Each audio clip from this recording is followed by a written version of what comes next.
Olá, alunos! Nesta videoaula falaremos um pouquinho sobre medidas de posição. O que é uma medida de posição? Quais as principais medidas de posição? Como calcular uma medida de posição? Meu nome é Rafael Ninck de Carvalho e serei seu professor nessa aula. Então, dizemos que as medidas de posição são valores, por isso que a gente vai utilizar o conceito de medida de posição para dados numéricos, que representa a tendência de concentração dos dados, como os dados estão agrupados. Então, se você, por exemplo, coleta a idade dos alunos de uma determinada série, provavelmente os alunos têm idades parecidas, está concentrado em torno de uma idade. E as principais medidas e as mais importantes medidas de posição são as medidas de tendência central. Existem outras medidas de posição, como separatrizes, mas focaremos essa aula nas medidas de tendência central, sendo elas a média aritmética, a moda e a mediana. Então, medidas de posição, os dados tendem a se concentrar em torno de um valor. E esse valor vai ser as principais medidas de tendência central. Certo? A primeira dessas medidas de tendência central, de concentrar os dados, é a média aritmética, que nada mais é do que o quociente, ou seja, o resultado da divisão da soma de todos os valores da variável, ou seja, de todos os dados coletados, dividido então pela quantidade, pelo número de observações. Por exemplo, a média da escola, a média anual, vai ter a soma das 4 médias, primeiro bimestre, segundo bimestre, terceiro bimestre, quarto bimestre, dividido por 4, já que são 4 notas. A gente vai representar a média por x barra, então sempre quando vê essa representação, refere-se à média. E a gente diz que a média nada mais é do que a somatória de todos os valores dividido pela quantidade de observação, pelo número de observações. Vejamos um exemplo a seguir. E antes desse exemplo, a gente tem que destacar que a média é a medida de tendência central mais popular. Então é comum a gente ver, o preço médio da gasolina em Porto Velho é de R$5. O preço médio da arroba de boi está sendo cotado a R$120. Ou o ganho médio do brasileiro é em torno de R$800. Então é muito usual a média, principalmente porque para ser calculada ela leva em consideração todo o conjunto numérico, todo o conjunto de dados. Então todos os elementos desse conjunto numérico vai ser levado em consideração e permite o tratamento algébrico posterior. Eu posso utilizar a média para fazer estimativas posteriormente. Dado, por exemplo, o exemplo, suponha que um cliente realizou 5 compras consecutivas no mês de fevereiro, nos seguintes valores: R$100, R$150, R$130, R$160, R$90. Qual que é o valor médio das compras realizadas pelo cliente? Então, eu tenho 5 observações e se eu quero calcular a média, pela definição, a média vai ser a somatória de todos esses valores dividido pela quantidade de observações.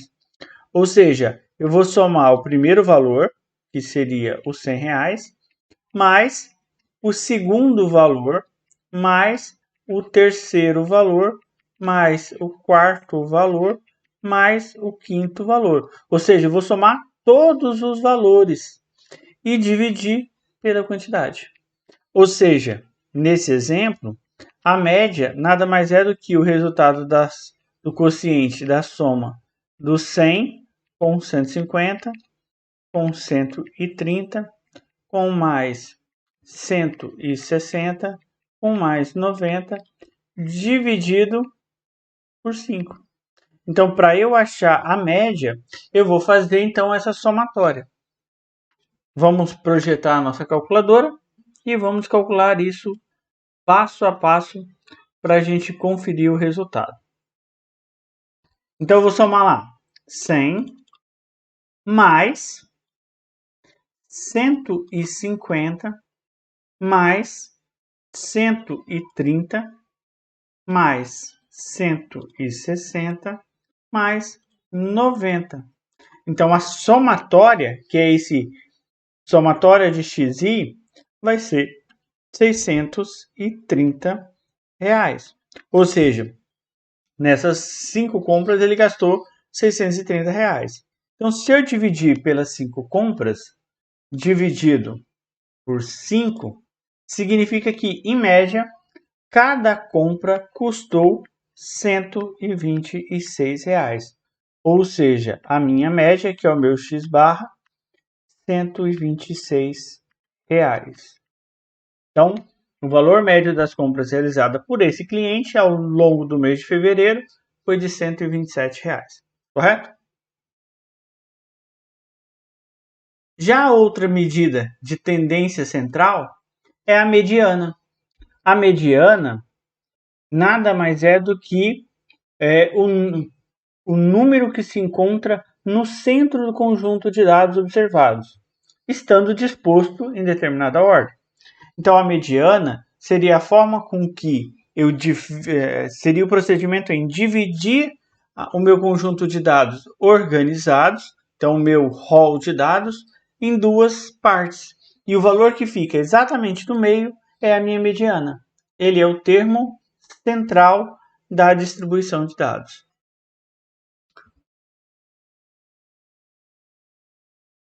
Suponha, por exemplo, que aquele mesmo cliente que realizou as 5 compras consecutivas no mês de fevereiro, se eu precisasse determinar, então, o preço mediano, ou seja, o preço que está no meio dessa distribuição.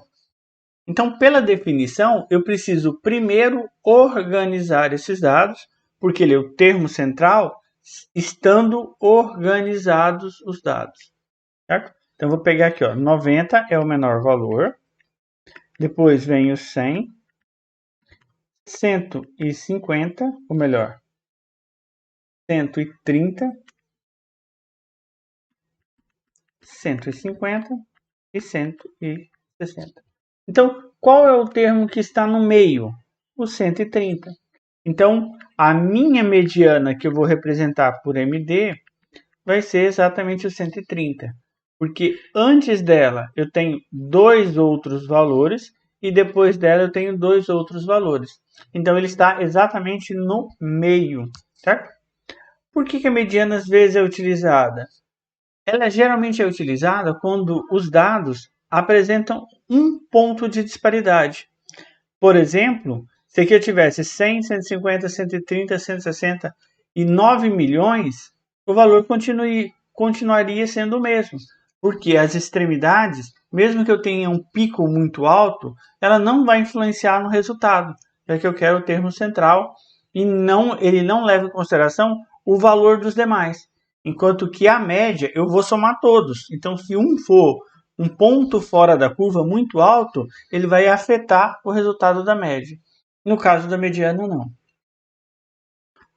Agora, o problema é que quando eu tenho um número par de elementos na minha amostra, se eu colocasse isso justo em sequência crescente, teria 50, depois o 90, o 100, 130, 150 e o 160.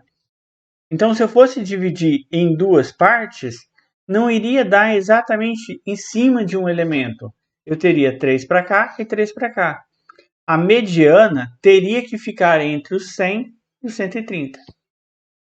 No exemplo anterior, se eu riscasse o menor, o maior, depois o menor e o maior, o que sobrasse no meio era a mediana. Mas isso só vai acontecer quando eu tenho um número ímpar de observações. Se eu tiver um número par de observações, o que acontece? Se eu tirar o menor e o menor e o maior, em vez de sobrar um único elemento, me sobram 2 elementos. Então, nesse caso, quando o número for par de observações, para eu encontrar a mediana, eu vou fazer exatamente a média entre esses dois valores. Eu vou pegar 100 mais 130, dividir por 2, ou seja, eu vou ter 230 dividido por 2, que é igual a 115. Então, a mediana não vai ser nenhum elemento da minha distribuição. Ele vai ser um valor que está exatamente equidistante dos dois termos centrais. Então, a minha mediana vai ser 115. Significa que antes dela eu tenho 3 valores, depois dela eu tenho 3 valores. Então, eu dividi exatamente esse conjunto de dados em duas partes com a mesma quantidade de elementos. E por último, a moda. Então, a palavra moda é muito usual no dia a dia. Quando nos referimos à moda, é aquilo que a maior parte das pessoas estão utilizando, geralmente se referindo a vestimentas. Então, a roupa está na moda. A maior parte das pessoas utilizam aquela roupa. Para a estatística, o conceito é bem semelhante. Então, moda é o valor ou os valores que ocorrem com maior frequência. Da mesma forma, aquilo que as pessoas estão usando com maior frequência é o que está na moda. Na estatística, o valor que mais se repete, que aparece com maior frequência, é a nossa moda. Então, dado o exemplo a seguir, que um funcionário recebeu os seguintes salários: 100, 1.500, desculpa, 1.000, 1.500, 1.000, 1.600, 900 e 1.100. Qual que seria a moda dessa distribuição? Então, se a gente observar, o 1.000 apareceu duas vezes, o 500 apareceu uma única vez, o 1.600 apareceu uma única vez, o 900 uma única vez e o 1.100 apareceu uma única vez. Então, a moda que a gente vai representar com MO vai ser o 1.000, porque é o salário mais frequente que ele recebe, certo? Então, a moda é o termo ou dado com maior frequência no teu conjunto de observações. Vejamos outros 3 exemplos. Determinar a moda para os seguintes conjuntos de dados. Então, o 2 apareceu 2 vezes. E aí, quando os dados estão organizados, você já tem não uma tabela primitiva, mas um rol de dados, fica mais fácil. O 3 apareceu 2 vezes. O 4 apareceu 3 vezes. E o 5 uma única vez.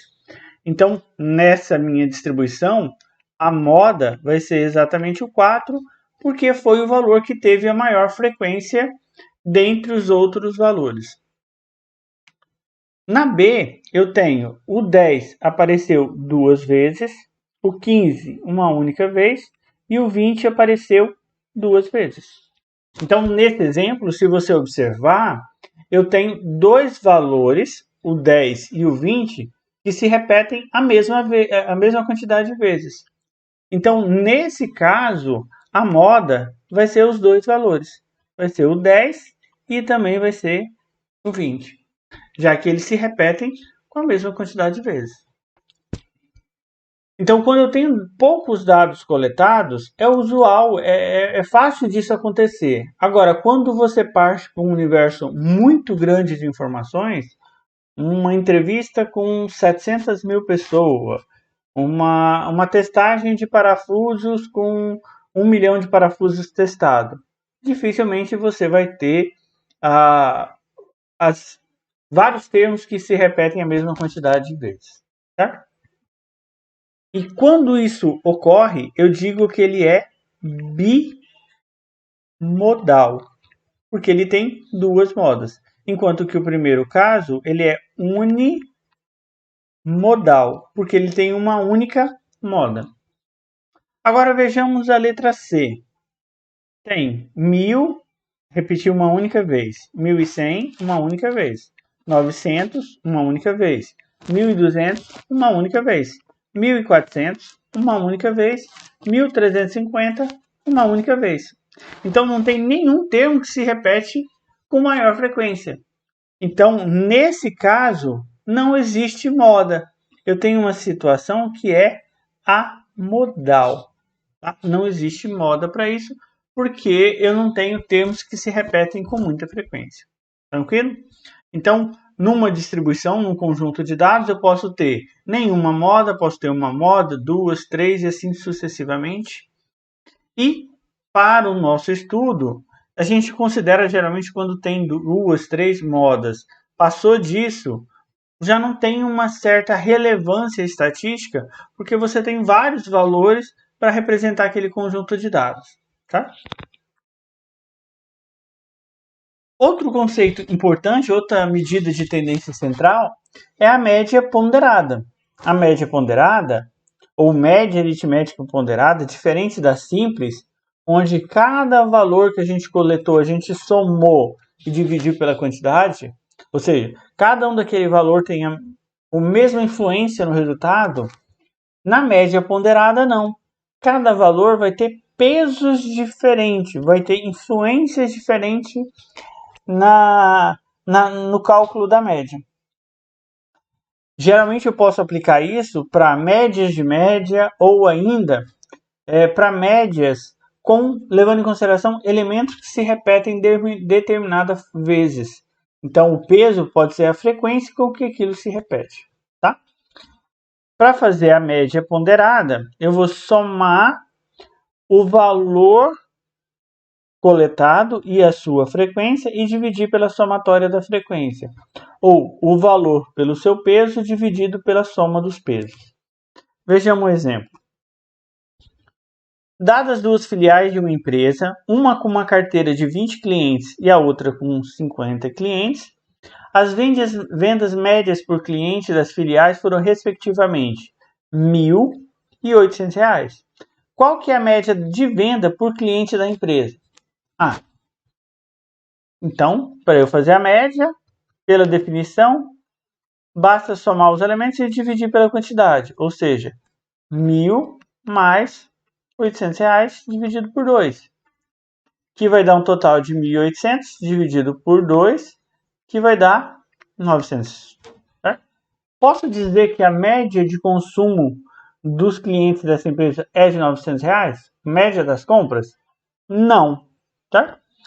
Eu não posso fazer isso porque quando eu digo que a média da filial A é R$ 1.000, significa que eu tenho 20 clientes comprando R$ 1.000.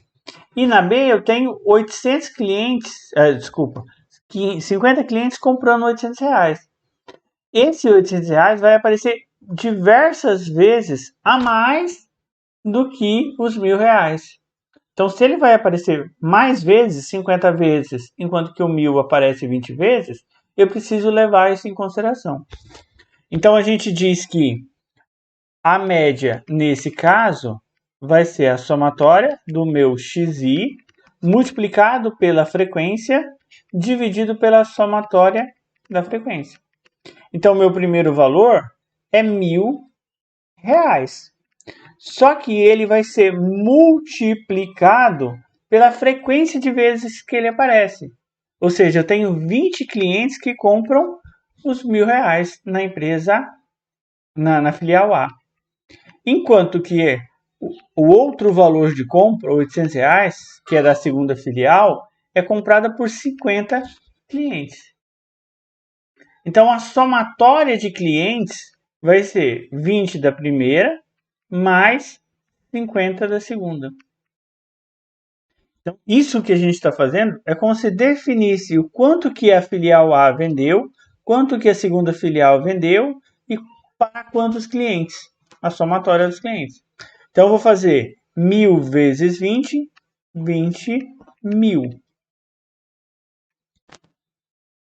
800 vezes 5.000 vai dar, vezes 50, vai dar 40.000. 8 vezes 5, 40, mais 2 zeros e 1 zero, 3 zeros, dividido por 70. Logo, a média vai ser os 20 mil mais os 40 mil, que vai dar os 60 mil reais, dividido para os 70 clientes.